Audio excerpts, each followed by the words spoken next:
come true. I'll see you tomorrow. Good night. Right now on News Channel 6 and 7, how you can help your child be ready to swim in time for the summer. And battling the drought, how local firefighters are working to reduce fire risks as your News at 7 starts now. Live from Television Park, this is WJBF News Channel 6 at 7. Good evening, everyone. I'm Dee Griffin. Thanks so much for joining us. Coverage you can count on begins with swim lessons are returning to Aiken this summer with a focus on water safety and access for families across the community. Aiken Bureau Chief Sean Cabbage-Stock has more. The City of Aiken program starts in June and runs for 7 weeks at Smith Hazel Recreation Center. Classes are divided into preschool and youth. Levels 1 and 2, and that's for people who need to learn basic swim strokes. Levels 3 to 5, which are people who are a little more advanced. Therapeutic classes are also available. And those for the youth in our community who might need special needs and specific attention to help them learn to swim and be comfortable with the water. Each class is designed to build comfort and confidence in the water. Registration fills quickly, often within the first couple of weeks. One of the things we do realize is that kids love to jump in a pool, but they're not exactly sure what to do if, say, there's all of a sudden they go underwater, or how to get out of the water if needed, if there was an emergency situation. Certified instructors lead every session. They're trained through Swim University. Class sizes are capped at 8 students for more individual attention. A lot of swim lessons go for $25, $50 an hour. Ours being $30 because we want to offer the community as much access as we can to water safety, introducing also just a safe environment where they can learn to swim, they can learn to have fun in a safe way. The cost is $30 per session. Scholarships are available for families who need assistance. You can register in person or online. We have a link on WJBF.com. In Aiken, I'm Aiken Bureau Chief Sean Cabbage-Stock, WJBF News Channel 6. No information on a standoff last night in Aiken County. Well, it's time now for a first look at our forecast. Meteorologist Jenna Petrashi joins us now, and it was a beautiful day. Yeah, it was nice and comfortable today, Dee. We had a very warm weekend, but today we only topped off at 73 degrees in Augusta. Our low today was 55, closer to average, but that high temperature was well below average today. And right now on our Terry Lambert Hyundai Skyview cam, you can see the sun setting now over at USC Salkehatchie in Allendale County, a little bit breezy. And it looks like we're also seeing a hazy sunset. Air quality still a bit on the poor side in our southern line counties, but most of us saw those beautiful blue skies today. Now in Allendale County, it is cooler, 64 degrees, but 10 degrees warmer in Louisville, sitting at 74, 71 in Aiken, 70 in Augusta, Crawfordville, you're sunny, and 75. Now here's our satellite and radar. Looking great across the board. No rain in sight. Dew points are pretty low in the 40s and 50s, so just comfortable today with a light breeze out of the east, only up to around 10 miles per hour. And if you're spending your evening on the lake, temperatures will stay pretty mild through the 10 o'clock hour, 62 at 10 o'clock. Now looking ahead, a few showers in the forecast again tomorrow, then a higher rain chance on Wednesday morning. I'll time it out on your feature cast coming up, but back to you, Dee. All right, thanks so much. We'll see you in a few minutes. Property damage and evacuations after a brush fire in Aiken County over the weekend. It happened Saturday afternoon in Warrenville. The fire destroyed 5 cars and 2 jet skis. No injuries or structural damage were reported. Neighbors were evacuated for about an hour before returning home. Fire crews got it under control in roughly 2 hours. Investigators believe it started after outdoor burning during an active burn ban. Firefighters in South Georgia are getting some relief after rain moved into Brantley County. Both the Georgia Forestry Commission says the massive wildfire is still growing. Mandatory evacuations remain in place in parts of Brantley County with a burn ban in effect across most of South Georgia, a lot of that part of our state. State leaders also reminding the public drones are banned over the fire zone, saying they can interfere with critical firefighting operations. While the fire was growing really aggressively, it gained over 13,000 acres in about a 24-hour period leading up to that rain. So that rain definitely helped put a stop to that. It was getting wild, and it was growing real aggressively to the north and east. It jumped over Highway 32 in a couple spots. Fire crews say with shifting winds still a concern, crews continue working to protect homes and knock down hot spots. Water restrictions remain in place for parts of the CSRA as dry conditions continue to raise concerns. News Channel 6's Jartavius Edmond takes a closer look to see if the expected rain in the forecast will actually make a difference. In Beach Island, water restrictions are already in place as dry conditions continue to impact the area. Residents are limited on when they can water, including no watering on Mondays and specific days depending on their address. Officials say breaking those rules could cost you, starting at $50 and eventually leading to water services being shut off. Columbia County is also advising people not to water between 10 a.m. and 4 p.m. during the day. These same conditions are also being seen in South Georgia, where wildfires have been burning for more than a week. Firefighters say crews from Columbia County have been sent there to help.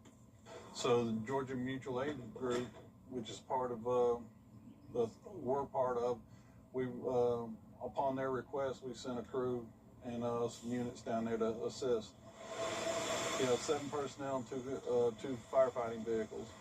The engine will protect any structures, and then the wildland unit can go in and it's 4-wheel drive. It can go just about go anywhere. At the same time, rain is expected later this week. What I would really like to see is rainfall totals within just a couple of days being around 2 inches. But right now we're only expected to get around ½ inch to an inch with this week's rain event. When it comes to rainfall totals, after this week, we're looking at about maybe picking up ½ inch to an inch of rain in some places if we're lucky. And within the year, we have a year deficit of over 7 inches. We're at 8 inches, a little over 8 inches right now. At this point in the year, we should be having about 14.5 inches of rain totals. Both firefighters and meteorologists say one round of rain isn't enough to fix how dry things are right now. In Columbia County, Jartavius Edmond, WJBF, News Channel 6.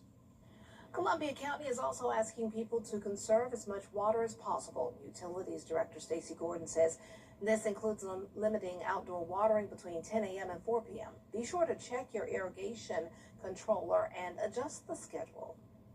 Richmond County is also following the same odd, even house schedule. You're asked to refrain from outdoor watering between 10 a.m. and 4 p.m. This includes power washing and car washing. Early voting is underway in Georgia and in Augusta. There are a lot of choices, both Democrat and Republican primaries. We have smoke from wildfires, how it is impacting hospitals on the East Coast. Good evening, I'm Carol Blackman over there, Cassidy. Gerald Jones, a great deal and a great deal more. Big corporations trust Charlie Bethel and Sarah Warren to do their dirty work on the Georgia Supreme Court. When a utility company was caught illegally polluting our water, Bethel and Warren let them off the hook. What's worse, Warren and Bethel left Georgians to pay billions for the toxic cleanup, allowing the corporation to hike our utility bills to protect their profits. On May 19th, clean up the Georgia Supreme Court. Charlie Bethel and Sarah Warren have cost us enough. In Savannah, doctors at Memorial Health are seeing a rise in respiratory-related emergency room visits in just the past week. Nakaya Harris has more on those numbers. After days of smoke drifting into our area from nearby wildfires, doctors say they are seeing the impact. The smoke is definitely a more powerful trigger for respiratory disease, far worse than the pollen is in those individuals. Just in the last week, more than 400 people have gone to the Memorial Health emergency room with shortness of breath, cough, and other respiratory-related illnesses. Internal medicine physician Dr. Timothy Connolly says allergy season typically sees a surge in early April, with ER visits usually tapering off, but this year, that trend reversed. He says those most at risk are patients with underlying conditions. Individuals that have chronic respiratory illnesses such as asthma and COPD, even those individuals with heart failure, don't have the reserve to tolerate the pollution. In 2025, the hospital saw a little over 350 cases during this time. Anybody, including healthy people, if they have enough smoke exposure, are going to get sick and oftentimes end up in the hospital or emergency departments. This spike highlights how quickly smoke conditions across the region are showing up in emergency rooms. So it's not healthy to inhale any type of smoke whatsoever, but this wildfire smoke is very dense. It's a lot of burning particulate organic matter that ends up in your lungs, and that can cause lasting and sometimes irreversible damage. We're ready, we're prepared, and we're going to take care of everybody that we possibly can and get as many people better as possible. Doctors also remind people to limit outdoor activity when that air quality drops and to turn to indoor spaces like a gym or other indoor activities. Reporting here in Savannah, Nakaya Harris. Sunny and cooler today, and we do have more rain chances on the horizon, especially on Wednesday morning. And then again this weekend, we could see another system come through. I'll have your full Viper 6 forecast with all the details when we return.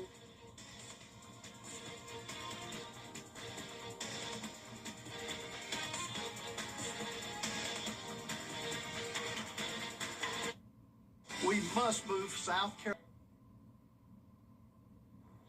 Now, your most accurate forecast with WJBF Live Viper 6. Welcome back. Like I mentioned at the top of the show, our southern line counties still dealing with some unhealthy air quality, and it's possible that the CSRA could continue to have this problem as we go into the next couple of days. Of course, we do have some rain in the forecast, which is helping to improve those conditions, but brush fires are still possible, especially in places that are going to stay dry. Now, on Wednesday, we have a decent chance at some widespread rain, which would be very beneficial. You can see here on our Terry Lambert Hyundai Skyview cam, a little bit of a hazy view here, but overall mostly clear. We're sitting at a mild 70 degrees, a southeast wind of 8 miles per hour coming in, dew points around 50. So we have dry air in place. Sunset will be at 8:08, and around the CSRA, our western counties were warmer today, while our southeastern counties were a little bit cooler. So Allendale, you only topped off in the 60s today, which is well below normal for this time of the year. Now we have high pressure in control. That's bringing us the cooler temperatures. We're actually in what's known as that wedge setup with those northeast winds coming in with that high pressure. Now we also have a low pressure system impacting the Midwest with, unfortunately, some severe weather, tornado warnings and severe thunderstorm warnings now moving up towards Illinois, Indiana, Ohio, and then this threat of severe weather will impact the southeast tomorrow with an enhanced level 3 out of 5 risk of severe weather, and then a slight risk into parts of Alabama. Now, we are not included under a threat of severe weather, and I'm really not even expecting any storms tomorrow. We will see some poor visibility in our Georgia counties tomorrow morning, though. There's a look at 5 a.m. This continues through 7, even up to around 8 o'clock. Then as we get into the rest of the day, more clouds than sunshine and the possibility of a few rain showers by the mid-morning and early afternoon as temperatures climb to around 80 degrees. So we did see some rain showers on Saturday and Sunday. We actually had a decent downpour come through Augusta early Sunday morning, bringing us 0.35 inches of rain. So once we add additional rainfall to that, possibly tomorrow and then again on Wednesday, I do think there's a good chance that we won't end up being in first place for the driest month of April on record, but we could end up being in the top 5 or maybe at least the top 10. We will have those rain chances skyrocket on Wednesday up to 70%, but let's start out with tomorrow. So during the early morning hours, we'll be dry. Once again, some fog possible. Once we get into the mid-morning and early afternoon, some light rain showers possible. Hopefully, some of you get some of that beneficial rain, but it definitely won't be a washout. And then another cold front, the one that we're watching bringing those severe storms up to the Midwest, will get to our area on Wednesday morning. So there's 5 a.m. widespread rain, so keep this in mind for your morning commute. Some embedded pockets of heavier downpours possible, and some storms as well. Now, we're not expecting severe weather, but some of those weaker storms will be possible. Now, rainfall totals on Tuesday and Wednesday only up to around 1/4 inch to maybe 3/4 inch in some spots that do have that heavier rain. But with another system coming our way this weekend, we could end up seeing over 1 inch of rain. Hopefully, we get up to around 2 inches, and we'll continue to fine-tune that forecast as we get closer to the weekend. So a 50% chance of rain for your Saturday. Temperatures will warm back up to the 80s tomorrow, but then cool back down this weekend. Now, today is the 15-year anniversary of the devastating tornado outbreak that happened in 2011. Here's meteorologist Miller Hyatt with more details. It's hard to believe that it's been 15 years since the 2011 super outbreak, which resulted in 362 tornadoes across the southeast. 321 people unfortunately lost their lives, and damages were costly, up to $12 billion. Here at home in the CSRA, thankfully it wasn't as bad as other parts of the southeast, but we weren't spared. We had one lone EF1 tornado in Warren County, tree damage in Richmond, Aiken, and Wilkes County, and we also saw large hail. So here's that lone EF1 tornado in Warren County. We saw that touch down near Norris, and then it traveled south of I-20 towards Cedar Rock. I'll have a closer look at the impacts here at home on my latest Beyond the Forecast blog on WJBF.com under the Weather tab. Coming up, graduation season is approaching, but will graduates have jobs waiting for them? What South Carolina officials are saying about the current market. President Trump and WJBF 6 Plus, now available on Samsung TV Plus. the WJBF Live Viper 6 Skyview Network is sponsored by Terry Lambert Hyundai. Low prices, big selection, and committed to quality customer service.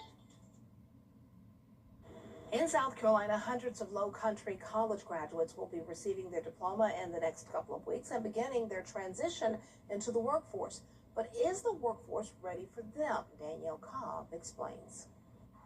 Once a diploma is in hand, many graduates want to hit the ground running, but they may be up against some tough battles in the current job market. We are growing in terms of healthcare, our bio-life sciences. We're also growing in some ways with cybersecurity. Those are the flourishing fields for soon-to-be graduates of the Low Country, according to the University of South Carolina Beaufort's Career Services Department. But for other graduates, some career speed bumps can be expected. We're in difficult times economically. Companies are hiring at a lower rate than normal, and officials say that's due to the current state of the economy, but also the emergence and growth of artificial intelligence. Graduates are now being advised to inherit skills that can't be replicated by the computer model. At the same time, learning about the AI tools that are out there, because I think there's a lot of confusion in terms of how do I use this? This is brand new to everyone. How do I utilize this to make me stand out in the job market? The university has also partnered with local chambers and other colleges to host job expos with companies eager for new hires. One expo recently held brought in over 60 local employers. We ended up having over 700 attendees. And so it's opportunities like that where you're able to build those face-to-face connections that are super important. Officials say another battle with the local job market is getting alumni to stay in the area with the cost of living. The colleges are working with local chambers of commerce to brainstorm some resolutions. Danielle Cobb. Coming up, a New Jersey crossing guard going viral for her diva style and her life journey. We'll have the story after the break. Ralph Norman, rated to imagine how much more he grabbed as governor. I'm Jenny Montgomery. If you're looking for something special to do for Mom next weekend, we've got you covered. Talking about two exciting events just in time for Mother's Day, Tuesday at 12:30 on Jenny. Ralph Norman. I love it. Well, our forecast is looking good when it comes to rain chances finally being back in the picture as we finish off the month of April and approaching the first day of May on Friday. A low chance of rain, but then for that first weekend of May, we are tracking some likely showers, maybe some storms on Saturday. Same thing on Wednesday morning as well. Temperatures will be fluctuating a bit. We'll have highs in the low 80s at times, low 70s at other times, and low temperatures also all over the place. All right, all over the place. Thanks so much. That's our time for now. We're back here on News Channel 6 at 11. Entertainment Tonight is next. Have a great but safe evening.